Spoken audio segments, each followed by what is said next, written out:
여러분 이런 말 아십니까? 치킨은 사랑이다. 아세요? 여러분 치킨 좋아하세요? 저는 굉장히 좋아하는데 제가 느끼기에 요즘 친구들보다 제 나이 또래 분들이 치킨을 더 좋아하는 것 같아요. 아니라고 말할 수도 있겠지만 주관적인 느낌은 그렇습니다. 왜냐하면 어린 시절 추억 때문인 것 같아요. 저는 그 어렸을 때 아버님이랑 같이 살았던 기간이 그렇게 길지 않아요.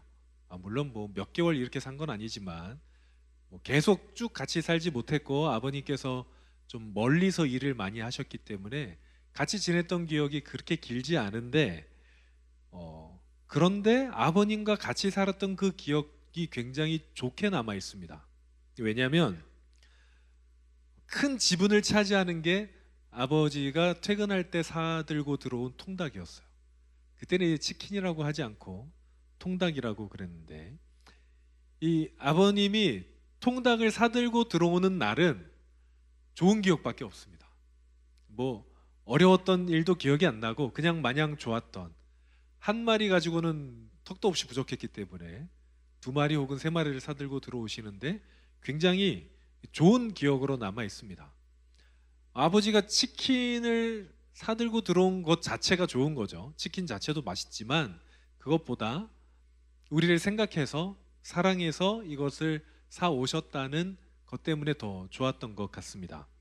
오늘 본문에는 그런 우리를 사랑하시는 하나님의 사랑, 우리를 기쁘게 해주시길 원하시는 하나님의 사랑이 오늘 본문에 기록이 되어 있는데 같이 한번 보시죠. 오늘 본문에는 하나님께서 우리를 구원해 주신 이유가 나오는데 12절을 우리 함께 읽겠습니다. 시작. 이는 우리가 그리스도 안에서 전부터 바라던 그의 영광의 찬송이 되게 하려 하십니다. 하나님께서 우리를 구원하신 이유에 대해서 바울이 뭐라고 얘기합니까? 우리가 영광의 찬송이 되게 하려 하시려고 우리를 구원해 주셨다라고 이야기하십니다. 여기까지 얘기하면 어떤 사람들은 작은 시험에 빠지기도 합니다. 아니, 하나님께서 우리를 구원해 주신 이유가 다른 것도 아니고 찬송을 드리게 하기 위해서다라고 얘기하니까 뭔가 우리를 이용하시는 거 아니야? 뭐 이런 생각이 들 수도 있거든요. 그래서 약간 시험에 빠질 수도 있는데 이 말씀을 문자 그대로만 보면 그렇게 오해를 하실 수도 있습니다. 그런데 어디까지나 오해죠. 우리가 함께 읽지 않은 이 에베소서의 시작 부분에서 우리가 하나님을 찬양해야 되는 이유들에 대해서 쭉 나오고 있는데 먼저 같이 보진 않을 건데 혹시 성경이 있으신 분은 에베소서 1장을 찾아보시면 좋겠어요. 너무 우리가 앞에 다 나오니까 우리 교회가 굉장히 좋은 교회인 게 앞에 보면 성경책이 다 있습니다. 앞에 밑에 보면 다 자리마다 성경책이 있거든요. 성경을 한번 찾게 해야겠다는 생각이 들어서 에베소서 1장을 피시면 3절에 바울이 뭐라고 시작하냐면 찬송하리로다 라는 말로 시작이 됩니다. 찬양을 하겠다는 거예요, 하나님을. 그런데 무엇으로 찬양하냐? 여기 험이 좀 우웅하는 소리가 있는데 방송실에서 이거 좀 없애주시면 좋겠습니다. 뭐에서 나오는지 모르겠네. 네. 이어서 4절, 5절을 보면 우리가 하나님을 찬양해야 되는 이유가 나오는데 뭐라고 되어 있냐면 하나님께서 그리스도 안에서 하늘에 속한 신령한 복을 주셨고 또 세상을 창조하기 전부터 우리를 선택하셔서 우리가 하나님의 아들이 되게 하시고 딸이 되게 하셨다라고 얘기를 하시는 거예요. 그러니까 세상이 있기 전부터 하나님께서 우리를 아시고 여러분들을 택하셔서 우리 모두를 하나님의 자녀로 삼아 주신 게 우리가 찬양해야 되는 이유라는 거죠. 하나님께서 우리를 사랑하셔서 우리를 창조하셨고 하나님께서 우리를 사랑하셔서 선택하셨고 하나님께서 우리를 사랑하셔서 죄와 멸망 중에서 우리를 구원하셔서 문자적으로는 건져내셔서 하나님의 아들로 하나님의 딸로 삼아 주셨다는 겁니다. 그리고 왜 그러셨냐? 왜 그렇게 하셨냐라는 이유에 대해서 동일하게 하나님께서 주시는 그 은혜를 찬양하게 하려고 그렇게 하셨다라고 되어 있습니다. 여러분, 찬양이 뭡니까? 찬양이 뭐예요? 일단 찬양은 노래를 찬양이라고 하진 않습니다. 우리는 흔히 그렇게 쓰지만 노래를 찬양이라고 하진 않아요. 오늘 본문에는 찬송이라고 되어 있는데, 여러분, 찬송은 노래일까요, 아닐까요? 그러면 좀 헷갈리는데, 왜냐하면 여기 송이, 이런 조깅이 아침에 뛰는 겁니까, 저녁에 뛰는 겁니까? 상관이 없죠. 이 조깅은 영어잖아요. 그런데 저는 어렸을 때 아침에 뛰는 건 줄 알았어요. 아침 조자를 써서. 저녁에 뛰면 석깅이라 그래야 되나? 뭐 이런 생각을 아주 어렸을 때 굉장히 비웃고 계신데, 지금 찬양팀에서. 네. 말 그대로 이 찬송도, 송은 길일 송자입니다. 노래의 송이 아니에요. 그런데 찬송은 뭔가 노래 같고 찬양은 노래가 아닐 수도 있고 뭐 이런 생각을 하는 분들이 있는데, 그렇지 않아요. 찬양, 찬송을 쉽게 말하면 칭찬하다라는 뜻이 강합니다. 하나님을 찬양합시다라고 할 때 약간 좀 불경스럽지만 하나님을 칭찬한다는 의미가 있습니다. 누군가의 위대함을 혹은 무엇을 잘한 것을 인정하고 기리고 기억하는 것, 그리고 그것을 말로 내뱉는 것, 그리고 그것을 높여드리는 것, 이런 것들을 우리는 찬양, 찬송이라고 합니다. 하나님은 우리가 하나님을 찬양하게 하기 위해서 우리를 구원하셨다라고 이야기하십니다. 그런데 거기에 한 가지가 빠져요. 억지로는 아닙니다. 여기가 중요한데, 하나님은 우리를 억지로 찬양하게 하기 위해서 구원하신 것이 아닙니다. 아까 그 얘기를 듣고 작은 시험에 빠진다 그랬는데, 그 이유가 뭐냐면 이미지상으로 하나님을 우리를 구원을 해주셨는데 그래 놓고 우리를 다 모아서 억지로 뭐 찬양대 같은 찬양을 하게 하고 하나님은 그 찬양을 즐기고 계신다, 뭐 이런 이미지상의 오해가 있을 수 있는데, 이게 틀린 이미지예요. 하나님은 우리를 억지로 찬양하게 하지 않으십니다. 만약에 그러려고 했다면 방법은 여러 가지가 있었을 거예요. 예를 들면 우리한테 완전한 자유를 안 주셨어도 됩니다. 하나님은 우리를 사랑하셔서 우리의 사랑을 받고 싶으셔서 완벽한 자유를 주셨어요. 얼마나 완벽한 자유를 주셨냐면 심지어 하나님을 떠날 수 있는 자유도 주셨습니다. 하나님이 우리를 만드시고 창조하셨는데 우리가 하나님을 떠날 수 있는 아주 완전한 자유를 주셨어요.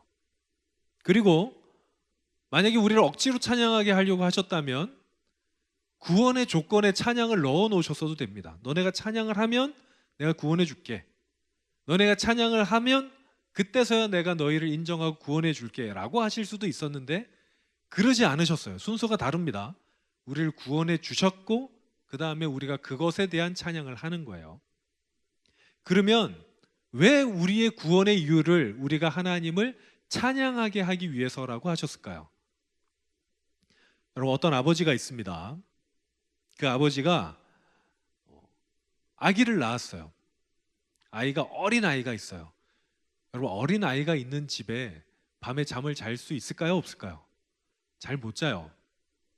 그래서 너무 피곤하고 힘들어하는 어떤 아버지가 있습니다. 그런데 그 아버지가 힘들고 피곤한데 집에 들어가서 아이가 자기를 보고 웃어주면 모든 게 괜찮아지는 거예요. 그래서 그 아버지가 뭐라고 결심하냐면, 이 아이가 웃게 하기 위해서 내가 모든 것을 다 하겠다 라고 이야기합니다. 여러분, 이 다짐 이해가 되세요? 고개를 흔드는 친구도 있는데 거의 이해가 되시리라고. 완벽하게 이해를 못하겠죠, 애가 없으니까. 여러분, 찬양은 이 아이의 웃음과 같습니다. 아이를 웃게 하려면 어떻게 해야 됩니까? 뭐 재롱을 떨거나 놀아주거나, 좀 크면 저희 아버지처럼 치킨을 사들고 오거나 선물을 사거나, 이래야 아이가 한번 이제 웃어줍니다. 아니, 여러분의 부모님들이 이제 여러분의 미소를 보려면 얼마나 큰 노력을 하셔야 될지 잘 모르겠는데, 여러분, 그 미소는 자발적인 거예요. 억지로가 아닙니다. 하나님은 우리가 하나님을 찬양하게 하기 위해서 모든 것을 하시는 분이십니다. 우리가 죄를 저질러서 도저히 하나님께 올 수 없는 우리를 위해서 십자가도 지셨어요. 스스로 죽으셨습니다. 왜냐하면 우리가 하나님께 찬양하게 하기 위해서. 우리의 죄를 없애주시고 하나님의 은혜를 경험하게 해주셨어요. 왜 하나님의 은혜를 우리가 경험하게 하셨습니까? 우리가 찬양하게 하기 위해서. 여러분, 찬양은 억지로 되는 게 아닙니다. 찬양은 하나님의 은혜가 나한테 부딪혀 올 때, 하나님의 은혜가 경험될 때 자연스럽게 나오는 게 찬양입니다. 하나님의 은혜를 기억하고 하나님께서 나를 얼마나 사랑하는지 그 사랑을 온 몸으로 체험하면 찬양이 그때 흘러나오게 돼 있습니다. 아버지의 목표가 아이의 웃음이라면 하나님의 목적은 우리의 찬양입니다. 우리가 하나님을 찬양하는 거, 하나님을 기억하고 높이고 하나님을 칭찬하고 하나님께서 얼마나 위대한 분이신지, 얼마나 우리를 사랑하시는지 인정하고 노래하고 말하는 거, 여러분, 그게 찬양이고 그게 예배가 됩니다. 사랑하는 여러분, 예배의 본질이 여기에 있어요. 예배의 본질은 장소에 있지도 않고, 예배의 본질은 어떤 예배의 퀄리티, 모인 사람들의 어떤 숫자에 있지 않습니다. 예배의 본질은 하나님의 은혜를 기억하고 사랑을 체험한 그 사람의 찬양에 있습니다.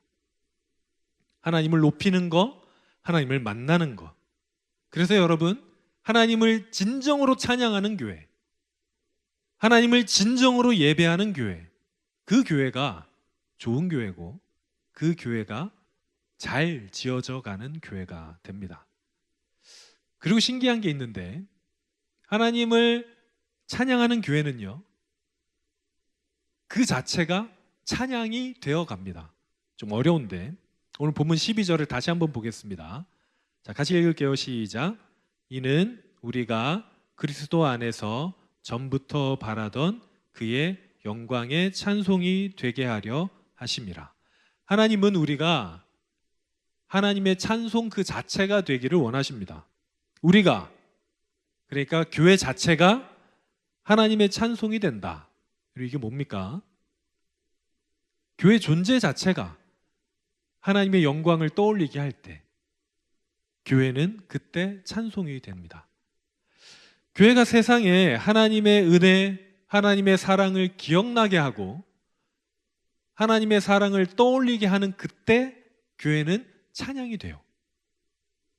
여러분, 우리가 좋은 교회로 지어져 간다는 것은 우리 공동체 안에서 하나님을 기억하고 은혜에 감사해서 찬양과 예배가 흘러 넘치는 것을 말하고요, 그 예배가, 찬양이 흘러 넘쳐서 결국 우리 공동체 자체가 찬양이 되어 가는 것을 말합니다. 예전에는, 어떤 때는 교회라는 곳이 사랑의 상징이었던 때가 있습니다. 어떤 사람이 교회에 오면 적어도 어떤 도움을 받을 수 있다라고 확신하던 때가 있었습니다. 어떤 때는 교회라는 곳 자체가 정직의 상징이었을 때가 있습니다. 그래서 그때는 교회 다니는 것만 확인되면, 적어도 그 지역에 있는 교회 다니는 거에 확인되면 차용증도 쓰지 않고 그냥 돈을 빌려준 때도 있었어요.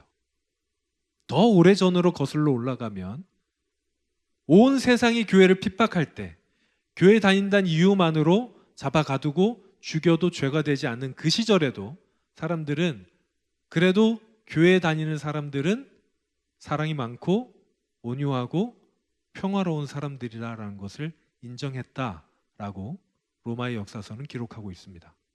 교회는 그런 곳이었습니다.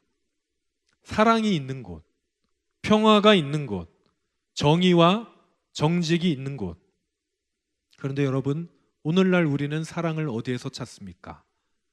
오늘날 정의와 정직을 우리는 어디에서 찾아야 합니까? 평화는 우리가 어디에서 찾아야 합니까? 사랑의 하나님, 평화의 하나님, 정직과 정의의 하나님이 우리 예배 안에서 발견될 때, 우리 공동체 안에서 발견될 때 우리는 하나님의 찬양이 되어 가는 것입니다. 하나님의 영광의 찬양이 되어 가는, 지어져 가는 공동체가 됩니다.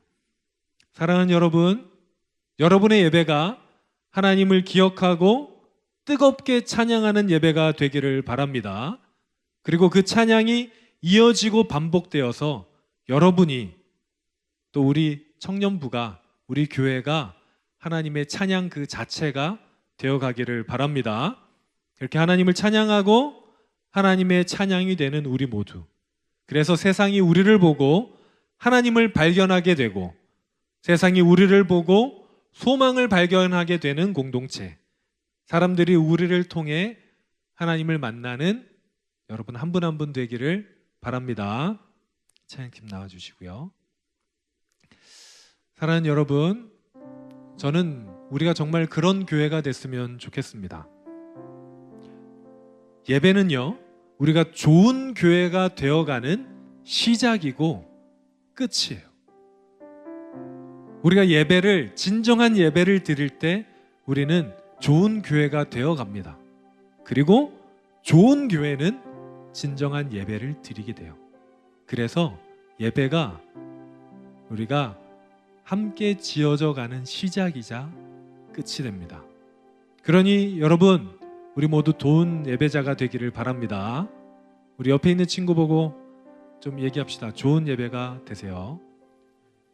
좋은 예배자가 되십시오. 권면해 주시기 바랍니다. 좋은 예배자가 되어서 하나님을 찬양하고 하나님의 찬양이 되어가는 여러분, 그리고 그 찬양이 되어가는 과정을 경험하는 여러분 되시길 바랍니다. 제가 한 개 소개할 게 있는데, 그렇게 찬양이 되어가고 진하게 하나님을 찬양할 수 있는 기회가 목요일부터 시작이 됩니다. 웃지 마시고, 아직 신청 안 하신 분들 있다면 꼭 신청해 주시고요. 수련회 이야기인데요, 여러분, 수련회는 저는 수련회 신봉주의자예요, 거의. 왜냐하면 제가 수련회 때 하나님을 만났거든요. 저는 수련회를 통해서 하나님을 경험했습니다. 그리고 여기까지 온 거예요. 제가 중학교 2학년 때 그 수련회를 가지 않았다면 저는 아마 하나님을 만나지 못했을 수도 있을 것 같아요. 여러분, 이번 수련회가 여러분 삶의 큰 터닝 포인트가 될 수도 있습니다. 우리가 1년에 예배를 같이 모이는 것을 일주일에 많으면 2시간, 작으면 1시간씩 모이는데, 수련회는 우리가 3박 4일을 가기 때문에 거의 1년 동안 같이 있는 시간을 거기에서 집중적으로 같이 있어요. 그러면서 하나님의 사람들과 같이 있고 하나님의 이야기를 하고 하나님과 교제하는 시간이 여기에서 벌어집니다. 그러면 아마도 우리는 진정한 찬양을 드리게 되어 갈 것이고 찬양이 되어 갈 줄 믿습니다. 그래, 여러분 잘 신청하시고 우리 목사님들 잘 받아주시고 해서 우리 같이 하나님의 찬양이 되어가는 교회가 되기를 바랍니다.